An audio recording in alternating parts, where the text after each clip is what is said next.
انسان تھوڑا سا دنیا کی زندگی سے ہٹ کٹ کر تنہائی میں آ جائے، دنیا کے جھمیلوں سے تھوڑا دور ہو کر اللہ کی بارگاہ میں آ جائے، اللہ سے اپنے تعلق کو مضبوط کرے، اپنا محاسبہ کرنے کی کوشش کرے۔ حضرت عمر رضی اللہ تعالیٰ عنہ فرمایا کرتے تھے، حاسبوا قبل ان تحاسبوا، اپنا احتساب کرو قبل اس کے کہ تمہارا احتساب کیا جائے۔ قیامت کے دن تو سب کا احتساب ہوگا نا، سب نے جواب دینا ہے۔ حضرت عمر نے فرمایا کہ اس دن کے احتساب سے پہلے اپنا احتساب کر لو۔ اعتکاف اس کا بہترین موقع ہے۔ وجہ اس کی ہے کہ 10 دن آدمی نے نیت کر لی کہ بھائی میں تو اللہ کے در پہ پڑا ہوا ہوں، تو اس میں احتساب کا عمل یہ بہت آسان ہو جاتا ہے۔ آدمی جب احتساب نہیں کرتا نا اپنا، اس کا نقصان کیا ہوتا ہے؟ احتساب نہ کرنے کا نقصان یہ ہوتا ہے کہ انسان اپنے آپ کو بہت نیک سمجھتا ہے، اپنے آپ کو بہت نیک سمجھتا ہے اور دوسروں کو بہت گناہگار سمجھتا ہے۔ ویسے زبان سے ہر آدمی یہ کہتا ہے کہ میں بہت گناہگار ہوں، میری گناہگار آنکھوں نے یہ دیکھا، گناہگار کانوں سے میں نے سنا، اور میں تو بہت گناہگار ہوں، یہ ہر آدمی کہتا ہے، لیکن یہ دل کی آواز نہیں ہوتی۔ وجہ اس کی دلیل، اس کی نشانی یہ ہے کہ ہم میں سے کتنے لوگ ہیں جو اپنے معاملات میں، معاشرت میں، اپنی زندگی میں اپنی غلطی ایکسیپٹ کرتے ہیں؟ کتنے لوگ ہیں؟ اگر میاں بیوی کی آپس میں لڑائی ہوتی ہے تو میاں کہتا ہے بیوی کی غلطی ہے، بیوی کہتی ہے میاں کی غلطی ہے۔ اب ہو سکتا ہے کبھی میاں کی غلطی ہو، کبھی بیوی کی غلطی ہو، لیکن میاں سمجھتا ہے کہ بیوی غلط کر رہی ہے، بیوی سمجھتی ہے میاں غلط کر رہا ہے۔ یعنی دوسرے الفاظ میں شوہر کہتا ہے کہ بیوی گناہ گار ہے، اور بیوی کہتی ہے کہ شوہر بیوی کو، بیوی شوہر کو۔ یہی معاملہ والد اور بیٹے کا ہے، یہی معاملہ پڑوسی کا دوسرے پڑوسی کے ساتھ ہے، یہی معاملہ کاروبار میں، ہر جگہ یہ چیز ہمیں دیکھنے کو ملتی ہے۔ اس لیے ہر آدمی یہ سمجھ رہا ہوتا ہے کہ بھائی میں پرفیکٹ ہوں، میرے معاملات ٹھیک ہیں، میرے اخلاق ٹھیک ہیں، میرا کردار ٹھیک ہے۔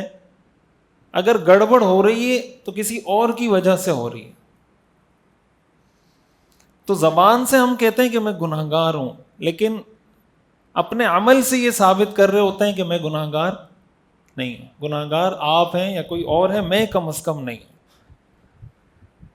احتساب کا فائدہ یہ ہوتا ہے کہ انسان کو واقعتاً پتہ چل جاتا ہے کہ میں واقعتاً بہت گناہگار ہوں۔ یہ بات سمجھ میں آ رہی ہے؟ یعنی وہ جو زبان سے آدمی کہہ رہا ہوتا ہے نا کہ میں بہت گناہگار ہوں، احتساب کا فائدہ یہ ہوتا ہے کہ یہ بات وہ دل سے کرنے لگ جاتا ہے۔ حضرت عمر رضی اللہ تعالیٰ عنہ کے بارے میں آتا ہے، حضرت انس فرماتے ہیں کہ میں ایک مرتبہ حضرت عمر کے ساتھ چل رہا تھا، تو حضرت عمر ایک باغ میں داخل ہوئے، میں باغ کے باہر کھڑا ہوا تھا، حضرت عمر باغ کے اندر تھے، یعنی ہمارے اور ان کے درمیان ایک دیوار کا فاصلہ تھا۔ اور حضرت عمر جب باغ میں داخل ہوئے، اکیلے تھے، کوئی تھا نہیں، تو حضرت عمر نے اپنے ساتھ باتیں کرنا شروع کر دی، اپنے ساتھ، اور کہہ رہے ہیں بخن بخن عمر امیر المؤمنین واللہ لتتقین اللہ او لیعذبنک۔ امیر المومنین تھے، اور حضرت عمر کا عدل و انصاف پوری دنیا میں ضرب المثل ہے۔ غیر مسلم ان کے بنائے ہوئے قوانین سے استفادہ کرتے ہیں، ان کے انصاف کے نظام کو تسلیم کرتے ہیں۔ حضرت عمر کہہ رہے ہیں، حضرت انس کہہ رہے ہیں میں باغ کے باہر کھڑا ہوا سن رہا ہوں، حضرت عمر کو نہیں پتا، وہ تو اپنے ساتھ لگے ہوئے ہیں، تو وہ کہہ رہے ہیں بخن بخن۔ بخن بخن کا آپ اردو میں یہ ترجمہ کر سکتے ہیں کہ واہ واہ، اپنے آپ کو کہہ رہے ہیں کہ عمر امیر المومنین، واہ واہ بھائی کیا بات ہے، اپنے آپ کو کہہ رہے ہیں۔ اور آگے کہہ رہے ہیں واللہ، اللہ کی قسم، لتتقین اللہ، تو تم اللہ کا تقوی اختیار کرو، او لیعذبنک، یا تمہیں اللہ ضرور عذاب دے گا۔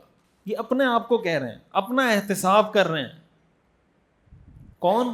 وہ جن کو رسول اللہ صلی اللہ علیہ وسلم نے جنت کی بشارت دے دی، عشرہ مبشرہ میں سے نا، ان 10 صحابہ میں سے حضرت عمر، جن کو دنیا میں حضور نے جنت کی بشارت دی. حضرت عمر وہ صحابی ہیں جن کے بارے میں حضور نے فرمایا لو کان بعدی نبی لکان عمر، اگر میرے بعد نبی ہوتا تو عمر ہوتا. وہ کہہ رہے ہیں کہ اللہ کی قسم اے عمر تم گناہوں سے بچو، اللہ کا تقوی اختیار کرو، ورنہ اللہ تمہیں عذاب میں مبتلا کر دے گا. یہ کیا ہے؟ یہ اپنا احتساب ہے. اپنے آپ کو وقتاً فوقتاً جھنجھوڑیں، اپنے گریبان میں جھانکیں. ہمارے بعض بزرگ فرماتے ہیں کہ جب کبھی تنہائی میں بیٹھے نا تو ذرا اپنا گریبان پکڑ کے نا اپنے آپ کو، جیسے ہم دوسروں کا گریبان پکڑتے ہیں، اپنا گریبان پکڑ کے ذرا اپنے آپ سے پوچھیں کہ کیا کر رہا ہے تو جھوٹ کیوں بولتا ہے، غیبت کیوں کرتا ہے، بیوی پہ ظلم کیوں کرتا ہے، ناانصافی کیوں کرتا ہے. اپنا گریبان پکڑ کے اپنے آپ کو ذرا کوسیں. اعتکاف میں یہ مقصد بہت اچھے طریقے سے حاصل ہو سکتا ہے، لیکن شرط یہ کہ اعتکاف کو اس کے اصول اور آداب کے ساتھ کیا جائے، گزارا جائے.